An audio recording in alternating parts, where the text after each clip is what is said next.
Today, we're going to discuss a crucial topic for parents and caregivers: how to effectively handle kids who seem to ignore consequences. Kids often act like they don't care when faced with unpleasant consequences because it helps them regain a sense of control. But the key is to focus on what you want them to learn from the consequence, rather than trying to make them care. In fact, trying to force them to care might not be the best approach. Let's explore 10 effective strategies for making consequences stick. Number 1. Use consequences that have meaning. First and foremost, it's essential to use consequences that have meaning to your child. Create a list of consequences in advance, like a menu of choices. Ensure that the consequences are unpleasant, directly related to the behavior, and carry a lesson with them. For instance, if your child is rude to a sibling, losing their cell phone until they behave appropriately could be an effective consequence. Number 2. Don't try to appeal to emotions with speeches. Avoid trying to appeal to your child's emotions with lengthy speeches. Instead, be direct and assertive. Tell them that their behavior is unacceptable and that certain privileges will be suspended until they improve their conduct. Number 3. Make consequences black and white. Keep consequences simple and clear. Lay out the consequences for inappropriate behavior in a straightforward manner. Make sure your child understands that certain actions will lead to specific consequences. It's best to discuss consequences during calm moments rather than in the heat of an argument. Number 4. Talk to your child about effective problem solving. Encourage problem-solving conversations with your child after an incident occurs. Help them brainstorm alternative solutions to handle frustration or anger. Engaging your child in finding better ways to manage their emotions is a constructive approach. Number 5.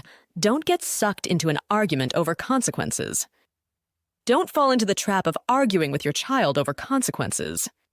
They may try to provoke you, but resist the temptation to engage in power struggles. Simply state the consequence, express your disappointment, and move on. Number 6. Don't teach your child how to do time. Avoid using lengthy grounding as a punishment. Instead, make consequences task-oriented, not time-oriented. Consequences should focus on helping your child improve their behavior rather than merely waiting for time to pass. Number 7. Engage your child's self-interest. Ask questions that appeal to your child's self-interest. Encourage them to think about how they can avoid trouble in the future. This approach helps them understand that their actions have consequences and offers them a chance to make better choices.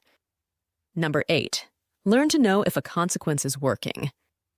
You'll know a consequence is working when your child is held accountable for their actions. Consistency in enforcing consequences is key to bringing about change over time. Number 9. Don't take away important events. Certain important events, like prom or sports activities, should not be taken away as consequences. These milestones are crucial for your child's development, and removing them may lead to bitterness rather than learning. Number 10. Don't show disgust or disdain. When delivering consequences, be consistent and firm, but avoid showing disgust or disdain. Maintain a positive regard for your child and focus on their behavior, not their character. Remember, the goal is not to make them care, but to help them learn and grow. Keep in mind that children make mistakes as part of their development, and it's our role as parents and caregivers to guide them towards making better choices. By using consequences wisely and focusing on the lessons they carry, you can foster positive behavioral changes in your child. That's all for today's video. If you found this information valuable, don't forget to like, subscribe, and hit that notification bell so you never miss an update.